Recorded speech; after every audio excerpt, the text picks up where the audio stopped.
भाई बहनों, good morning. इस कोविड-19 या यूं कहें कोविड-21 के संक्रमण के कारण हमारे देश की शैक्षिक व्यवस्था विद्यालय न होकर के अब वह जो है ऑनलाइन व्यवस्था हो रही है, अर्थात वीडियो के माध्यम से, ऑडियो के माध्यम से बच्चों को पढ़ाने का प्रयास किया जा रहा है। नहीं तो हम लोग आमने सामने बैठ करके कक्ष की व्यवस्थाएं करते थे और पढ़ाई लिखाई होती थी। उसी क्रम में आज अपने भाई बहनों को हम कक्षा 10 के विषय में, जीव विज्ञान विषय में पहला लेसन है जैव प्रक्रम लाइफ प्रोसेस के अंतर्गत आपको अविनाश पांडे जीव विज्ञान विषय में बताने का प्रयास कर रहा हूं। आज का इसमें जो पहला लेसन है जैव प्रक्रम या लाइफ प्रोसेस, इस लाइफ प्रोसेस में टॉपिक है या यूं कहें कि पहला जो लेसन है जैव प्रक्रम लाइफ प्रोसेस में वह टॉपिक है जैव प्रक्रम या जीवन की प्रक्रियाएं, लाइफ प्रोसेस। तो जीवन की प्रक्रियाएं जो प्रक्रम में कोई भी जीव, चाहे वह एक कोश की हो या बहुकोश की हो, रीढ़ विहीन हो या रीढ़धारी हो, वृक्ष हो अथवा मनुष्य हो, इन सब में कुछ अपनी विशेष प्रक्रियाएं पाई जाती हैं जिनके आधार पर इन्हें निर्जीव पदार्थों से अलग हम कर सकते हैं। अर्थात जो जीव हैं इनमें जीवन क्यों है और जो निर्जीव हैं वो क्यों इस सजीव से अलग हैं।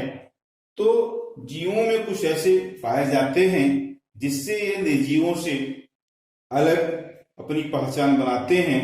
जैसे कि समस्त जीवों में ये समस्त जीव जो हैं भोजन करते हैं, अर्थात जो भोजन करते हैं उससे हम एक शब्द में कह सकते हैं कि ये पोषण प्रक्रिया को करते हैं।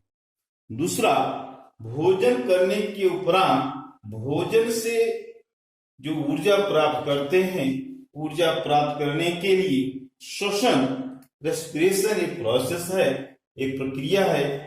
तो तात्पर्य यह है कि ये जो सजीव हैं ये श्वसन क्रिया करते हैं।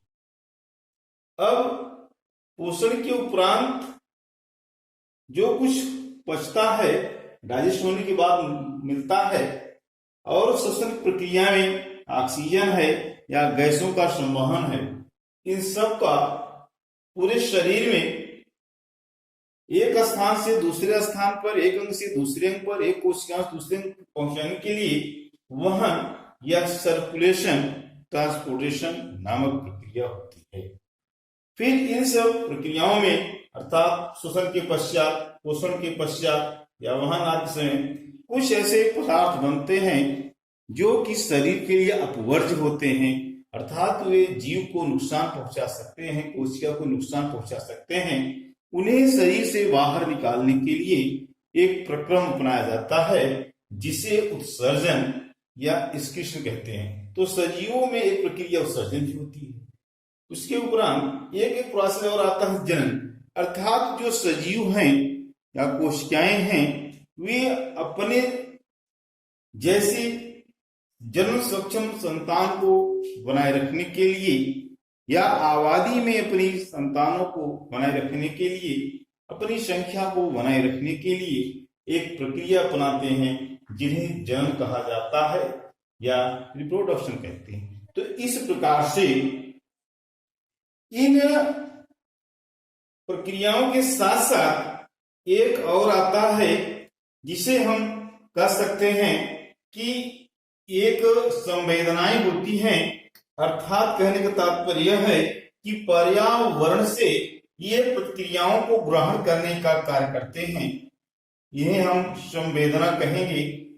तो अर्थात वातावरण में क्या चल रहा है, मौसम का तापमान कैसे है, शीत है, वर्षा है, गर्मी है, इन सब को ग्रहण करने की अर्थात इनकी अनुभूति के लिए भी व्यवस्थाएं होती हैं। तो ये पोषण, श्वसन, वहन, उत्सर्जन, जनन, संवेदना, इन सब के साथ साथ अन्य कुछ और प्रक्रियाएं हैं जो जीव को स्वयं बनाए रखने में सहायता करते हैं, अर्थात जीव को सक्षम बनाए रखने में सहायता करते हैं। इनके द्वारा ही जीव जो है अनुरक्षण अर्थात मेंटेनेंस, अनुरक्षण का मतलब होता है जीव अपने को व्यवस्थित रखना, मेंटेनेंस करना, कहीं टूटा फूटा उसकी मरम्मत करना, उसको बनाए रखना आदि की, तथा अपने जैसे सक्षम संतान उत्पन्न करने को, इन सब प्रक्रियाओं को ही जैव प्रक्रम या जैव प्रक्रियाएं, लाइफ प्रोसेस कहते हैं। जीव शरीर या शरीर क्रिया विज्ञान कार्यकी में इन सब का हम अध्ययन करते हैं। तात्पर्य कहने का है कि जो फिजियोलॉजी होती है, जैव की कार्यकी होती है, उस कार्यकी के अंतर्गत ही हम इस जैव प्रक्रम के अंतर्गत आने वाले पोषण, श्वसन, वहन, उत्सर्जन, जनन, संवेदना आदि का अध्ययन करते हैं। तो भाई बहनों, इस प्रकार कोई जीव अपने जीवन को चलाने के लिए इन सब प्रक्रियाओं को अपनाता है।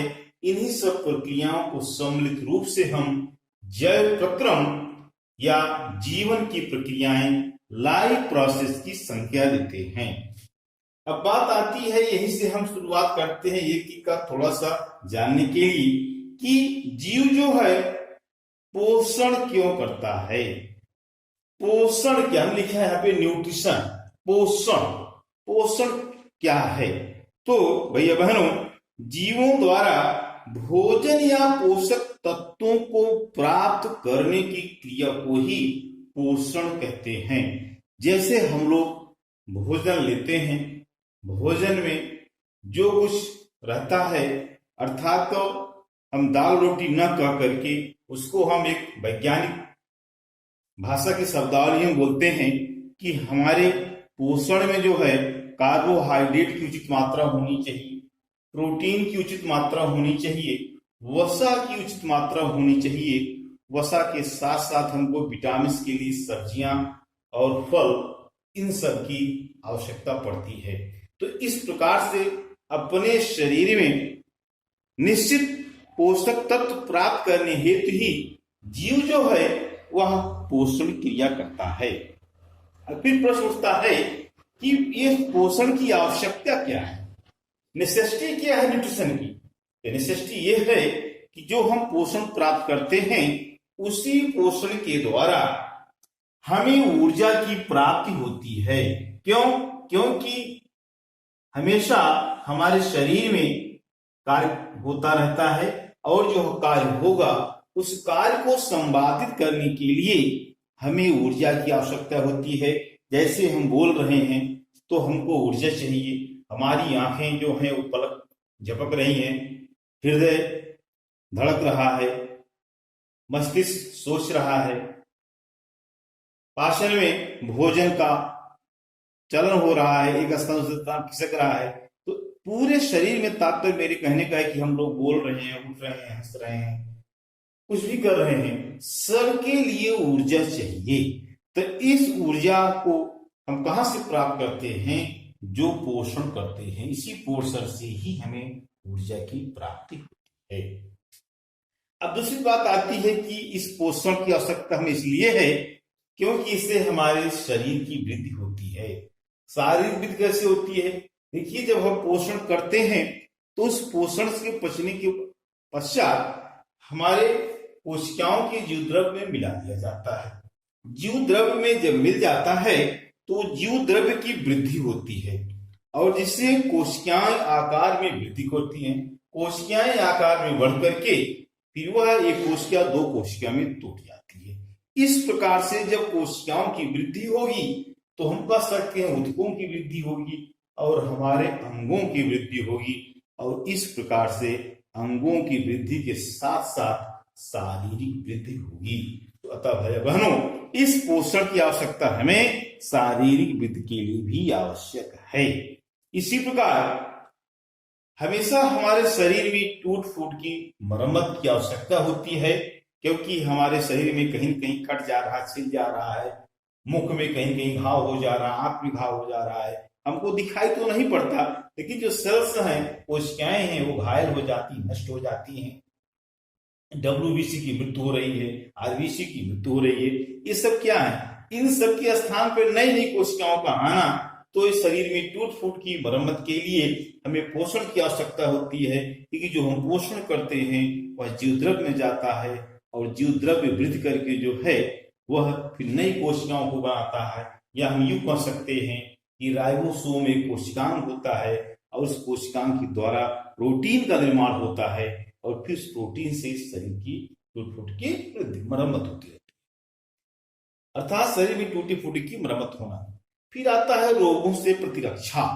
जो हम पोषण करते हैं, इस संतुलित भोजन से ही हमारे शरीर में रोग प्रतिरोधी पदार्थ अर्थात एंटीबॉडीज का निर्माण होता है, और इसी रोग प्रतिरोधी क्षमता के कारण ही हमारे शरीर में जब कोई बैक्टीरिया या वायरस या ऐसे पदार्थ जो हमारे शरीर कोशिकाओं को नुकसान पहुंचा सकते हैं, विष का कार्य कर सकते हैं, उनको नष्ट करने के लिए हमारे शरीर में एक प्रतिरक्षा पंख तैयार होती है, जो उनसे लड़ करके जीव शरीर की रक्षा करते हैं। जैसे भी आप लोग समाचार पत्रों के माध्यम से, टीवी के माध्यम से, अन्य माध्यम सुन रहे हैं कि वैक्सीन, कोविड-19 को मारने के लिए वैक्सीन दी जा रही है, वैक्सीन लगवाना चाहिए। तो वैक्सीन का क्या कार्य है? वैक्सीन का यही कार्य है कि उस जैसे वायरस जैसे ही अगर शरीर में प्रवेश कराया जा रहा है निश्चित वायरस को, तो उससे लड़ने के लिए शरीर में एडवांस प्रतिरक्षा प्रक्रियाएं तैयार हो जाती हैं, और जब रियल के वायरस प्रवेश करता है तो उसको नष्ट करने के लिए पहले से उपस्थित इंटरफेरॉन, जिसे नाम दिया जाता है, या एंटीबॉडी हम कहेंगे, तो वह एंटीबॉडी या इंटरफेरॉन जो है उसको मारने के लिए पहले से तैयार है, और उससे हमारे शरीर की सुरक्षा हो जाएगी। इसीलिए हम टीका लगाते हैं, वैक्सीन। तो भाई बहनों, आज की इस वीडियो क्लास में आप लोगों को जैव प्रक्रम या जीवन की प्रक्रिया क्या है इसके बारे में बताया गया, इसकी डिफिनेशन बताई गई। तो इसका फिर से जो है कि ये सब तथा इसके साथ साथ उन सभी प्रक्रियाओं को जिनके सम्मिलित रूप द्वारा जीव स्वयं को बनाए रखता है तथा अपने समस्त संतान उत्पन्न करते हैं, अपने समस्त अपने समान, अर्थात अपने जैसे वो रहता है उसी के अनुसार अपने समान जीव जो है वो तैयार करता है, बनाए रखता है या उत्पन्न करता है। इसी को मिलाकर